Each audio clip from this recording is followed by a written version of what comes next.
ಆ, ನಮಸ್ತೆ ಮುತಾಲಿಕ್ ಜಿ. ನಮಸ್ತೆ. ಇವತ್ತು ಪ್ರಮೋದ್ ಮುತಾಲಿಕ್ ಅಂದ್ರೆ ಇಂದು ಫೈರ್ ಬ್ರ್ಯಾಂಡ್. ಸೊ ಎಲ್ಲೋ ಒಂದು ಕಡೆ ಈಗ ಮಹಾರಾಷ್ಟ್ರದ ನಾಸಿಕ್ ನಲ್ಲಿ ನಡೆದಂತ ಪ್ರಕರಣಕ್ಕೆ ನಿಮ್ಮ ರಿಯಾಕ್ಷನ್ ಕೊಡೋದಾದ್ರೆ ಏನ್ ಹೇಳ್ತೀರಿ? ಇದೊಂದು ಕಾರ್ಪೊರೇಟ್ ಜಿಹಾದು, ಇದು ಯಾಕೆ, ಯಾವ ಕಾರಣಕ್ಕೆ ಆಗ್ತಾ ಇದೆ? ಸರ್ಕಾರಗಳ ಫೇಲ್ಯೂರಾ ಅಂತ? ಈಗ ಈ ಜಿಹಾದ್ ವ್ಯಾಪ್ತಿ ವೈರಸ್ ತರ ಹರಡ್ತಾ ಇದೆ. ಬೇರೆ ಬೇರೆ ಅವರ ವಿಧಾನಗಳಲ್ಲಿ, ಬೇರೆ ಬೇರೆ ಪ್ರಕಾರಗಳಲ್ಲಿ ಅವರು ಬೇರೆ ಬೇರೆ ದಾರಿ ಹಿಡ್ಕೊಂಡು ವ್ಯವಸ್ಥಿತವಾಗಿ ಇಸ್ಲಾಮಿಕ್ ಮತಾಂತರ ಮಾಡುವಂತ ಪ್ರವೃತ್ತಿ ಇದು, ಮಾನಸಿಕತೆ ಇದು. ಇದು ಈಗಿಂದಲ್ಲ, ಇದು ಅವರು ಇಸ್ಲಾಂ ಹುಟ್ಟಿದಾಗಿಂದ ಹಿಡಿದು ಇಲ್ಲಿಯವರೆಗೆ ಅದನ್ನೇ ಮಾಡ್ತಾ ಇದ್ದಾರೆ, ಮುಂದೆನೂ ಅದನ್ನ ಮಾಡೋರು ಅವರು. ಸೊ ಇದಕ್ಕೆ ಈಗ ನಾಸಿಕ್ ನಲ್ಲಿ ನಡೆದಂತ ಕಾರ್ಪೊರೇಟರ್ ಏನು ಒಂದು ದೊಡ್ಡ ಜಾಲ ಹೊರಗೆ ಬಂದಿದೆ. ನಾನು ಹೇಳೋದು ಇದು ಒಂದೇ ಅಲ್ಲ, ಇಡೀ ದೇಶದಲ್ಲಿ ಈ ರೀತಿ ITBT ಇರ್ಬೋದು, ಬೇರೆ ಬೇರೆ ಕಂಪನಿಗಳು ಇರ್ಬೋದು, ಇನ್ಫೋಸಿಸ್ ಇರ್ಬೋದು, ಎಲ್ಲೆಲ್ಲಿ ಈ ದೊಡ್ಡ ದೊಡ್ಡ ಇದೆ ಇಲ್ಲೆಲ್ಲ ಕಡೆನೂ ಮಾಡ್ತಾ ಇರ್ತಾರ ಅವರು. ಸೊ ಈಗ ಜಿಮ್ ನಲ್ಲಿ ಹುಬ್ಬಳ್ಳಿಯಲ್ಲಿ ನಾವು ಜಿಮ್ ಟ್ರೈನರ್ ಹೇಗೆ ವ್ಯವಸ್ಥಿತವಾಗಿ ಲವ್ ಜಿಹಾದಲ್ಲಿ ತೊಡಗಿಸ್ತಾ ಇದ್ದಾನೆ, ಪಾರ್ಲರ್ಗಳಲ್ಲಿರ್ಬೋದು, ಮಾಲ್ಗಳಲ್ಲಿರ್ಬೋದು, ಹೀಗೆ ಅನೇಕ ಕಡೆಗಳಲ್ಲಿ ಮಾಡ್ತಾ ಇದ್ದಾರೆ. ಮತ್ತು ನಿಗಾ ಖಾನ್ ಅನ್ನುವಂತ ಆ ಮಾಸ್ಟರ್ ಮೈಂಡ್ ಹುಡುಗಿ ಏನಿದ್ದಾಳೆ ಅವಳು ಪರಾರಿ ಆಗಿದ್ದಾಳೆ. ಈಗ ಜಾಮೀನಿಗೂ ಹಾಕಿದ್ದಾಳೆ. ಆದ್ರೆ ಅವಳು ಬರೇ ಮಹಾರಾಷ್ಟ್ರ ಗವರ್ಮೆಂಟ್ ತನಿಖೆ ಮಾಡಿದ್ರೆ ನಡೆಯಂಗಿಲ್ಲ.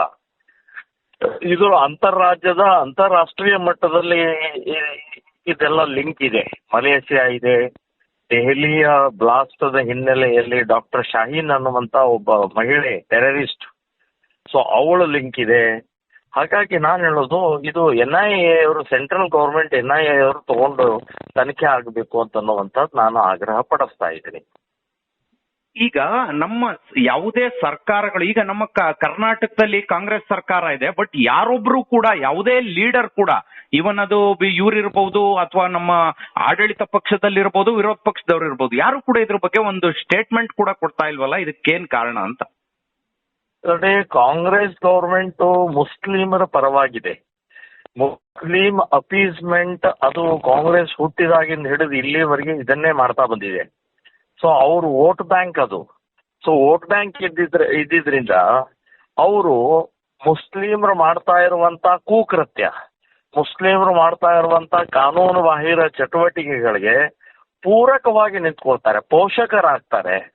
ಸೊ ಅವ್ರಿಗೆ ಪ್ರೋತ್ಸಾಹವನ್ನು ಕೊಡ್ತಾರ ಅವರು. ಸೊ ಹೀಗಾಗಿ ಕರ್ನಾಟಕದಲ್ಲಿ ಕಾಂಗ್ರೆಸ್ ಸರ್ಕಾರ ಇದ್ದಿದ್ರಿಂದ ಈ ರೀತಿಯ ಲವ್ ಜಿಹಾದ್ ಪ್ರಕರಣಗಳಿಗೆ ಪ್ರೋತ್ಸಾಹ ಸಿಗ್ತಾ ಇದೆ. ಪ್ರತಿನಿತ್ಯ ನಿರಂತರವಾಗಿ ನಡೀತಾ ಇರುವಂತ ಈ ಕುಕೃತ್ಯಕ್ಕೆ ಕಾಂಗ್ರೆಸ್ ಸರ್ಕಾರನೇ ಕಾರಣ ಅಂತನ್ನುವಂಥದ್ದು ನಾನು ಹೇಳ್ತಾ ಇದ್ದೇನೆ. ಪೊಲೀಸರು ಕೂಡ ಯಾವ ಸರ್ಕಾರ ಇರುತ್ತೆ ಅವ್ರ ಪರವಾಗಿ ಅವರು ವರ್ತನೆ ಮಾಡ್ತಾರೆ, ಕಾನೂನು ಕೂಡ ಅವರು ಪರಿಪಾಲನೆ ಮಾಡೋದಿಲ್ಲ. ಯಾವ ಸರ್ಕಾರ ಇರುತ್ತೆ, ಆ ಸರ್ಕಾರ ಇದ್ರೆ ಆ ಸರ್ಕಾರದ ಹೇಗೆ ಹೇಳುತ್ತೆ ಹಾಗೆ ನಡ್ಕೊಂಡು ಹೋಗ್ತಾರೆ. ಸೊ ಹೀಗಾಗಿ ಈ ಲವ್ ಜಿಹಾದದ ಹಿಂದೂ ಹುಡುಗಿಯರು ಬಲಿ ಆಗ್ತಾ ಇರುವಂತದ್ದು ಈ ಕಾರಣಕ್ಕೆ ಅಂತನ್ನುವಂಥದ್ದು ನಾನು ಹೇಳ್ತಾ ಇದ್ದೀನಿ.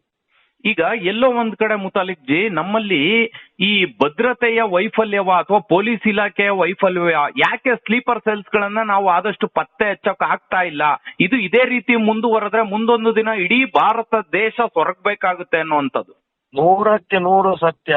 ಇವತ್ತು ಇವರು ಕಾನೂನು ಪರಿಪಾಲಕರಾಗ್ಲಿ, ಕೋರ್ಟ್ ಆಗ್ಲಿ, ಅಥವಾ ಈ ರಾಜಕಾರಣಿ ಆಗ್ಲಿ, ಇವ್ರು ಯಾರಿಗೂ ಕೂಡ ದೇಶ, ಧರ್ಮ, ಹಿಂದುತ್ವ ಅಥವಾ ನಮ್ಮ ಹಿಂದೂ ಹುಡುಗಿಯರ ಬಗ್ಗೆ, ಸುರಕ್ಷತೆಯ ಬಗ್ಗೆ ಏನೇನೂ ಕಾಳಜಿ ಇಲ್ಲ.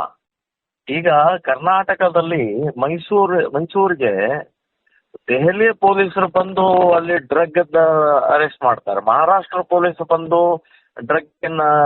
ಡ್ರಗ್ಗಿಸ್ಟ್ಗಳನ್ನ ಅರೆಸ್ಟ್ ಮಾಡ್ತಾರೆ, ಡ್ರಗ್ ಫ್ಯಾಕ್ಟರಿಗಳನ್ನ ಸೀಸ್ ಮಾಡ್ತಾರೆ. ಅಂದ್ರೆ ಇಲ್ಲಿ ಕರ್ನಾಟಕದ ಕಾಂಗ್ರೆಸ್ ಸರ್ಕಾರ ಹಾಗಾದ್ರೆ ಏನ್ ಕತ್ತೆ ಕಾಯ್ತಾ ಇದೆಯಾ? ಸೊ ಇಲ್ಲಿ ಪೊಲೀಸರು ಯಾಕೆ ಗೊತ್ತಾಗಿಲ್ಲ? ಯಾಕಂದ್ರೆ ಪೊಲೀಸರು ಸಾಮಿಲು ಅಂತ. ಪೊಲೀಸರು ಕೂಡ ಈ ಡ್ರಗ್ ಇದಕ್ಕೆಲ್ಲ ದುಡ್ಡು ಸಿಕ್ಕಾಪಟ್ಟೆ ಭ್ರಷ್ಟರಾಗಿದ್ದಾರೆ. ಸೊ ಆ ಹಿನ್ನೆಲೆಯಲ್ಲಿ ನಾನು ಹೇಳೋದು, ಕರ್ನಾಟಕದಲ್ಲಿ ಇವತ್ತು ಕಾನೂನೇ ಇಲ್ಲ, ಏನ್ ಬೇಕಾದ ಆಗ್ತಾ ಇದೆ. ಪೊಲೀಸ್ ಡಿಪಾರ್ಟ್ಮೆಂಟ್ನವರೇ ಮೊನ್ನೆ 9 ಜನ ಪೊಲೀಸರನ್ನ ಜೈಲ್ಗೆ ಹಾಕಿ.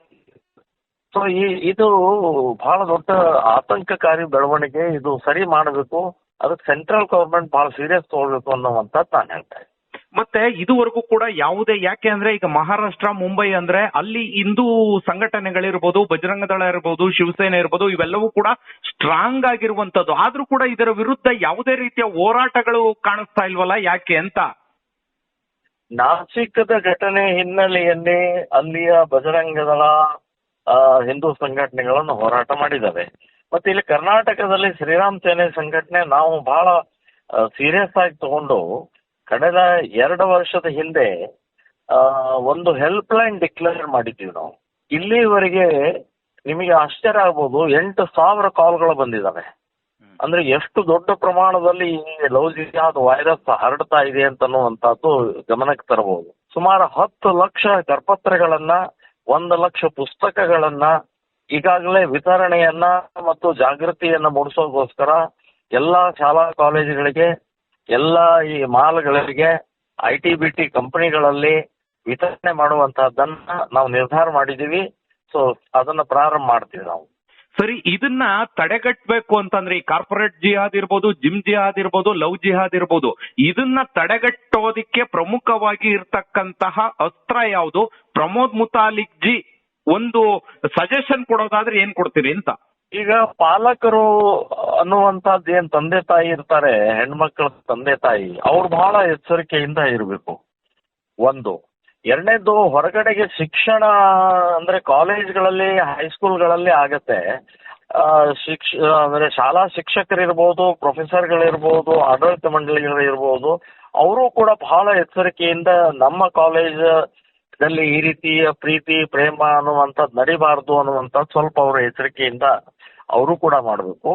ಇನ್ನು ನಾವು ಹುಡುಗಿಯರಿಗೆ ವಿಶೇಷವಾಗಿ ನಾನು ಹೇಳೋದಿಷ್ಟೇ, ಇವತ್ತು ಶಿಕ್ಷಣ ಬೇಕಾಗಿದೆ. ಧರ್ಮದಲ್ಲಿ ಇರುವಂತ, ಇವತ್ತು ಮುಸ್ಲಿಮರಲ್ಲಿ ಧರ್ಮ ಶಿಕ್ಷಣ ಮದರ್ಸಾದಲ್ಲಿ ಸಣ್ಣಿದ್ದಾಗಿನಿಂದ ಪ್ರಾರಂಭ ಮಾಡ್ತಾರೆ ಅವರು. ನಮ್ಮಲ್ಲಿ ಹಾಗಿಲ್ಲ. ಸೊ ನಾವು ಮನೆಗಳಲ್ಲಾಗಲಿ, ಸ್ವಾಮೀಜಿಗಳಾಗಲಿ ಧರ್ಮ ಶಿಕ್ಷಣ ಕೊಡುವಂತ ಪ್ರಕ್ರಿಯೆ ಆಗಬೇಕು ಅಂತನ್ನುವಂಥದ್ದು ನಾನು ಹೇಳ್ತೇನೆ. ಓಕೆ, ಧರ್ಮ ಶಿಕ್ಷಣದಿಂದ ಈ ಎಲ್ಲವನ್ನು ಬದಲು ಮಾಡಬಹುದು ಅನ್ನುವಂಥದ್ದು ನಿಮ್ಮ ಮಾತು. ಧನ್ಯವಾದ ಮುತಾಲಿಕ್ ಜಿ. ಧನ್ಯವಾದ. ಧನ್ಯವಾದ. Thank you.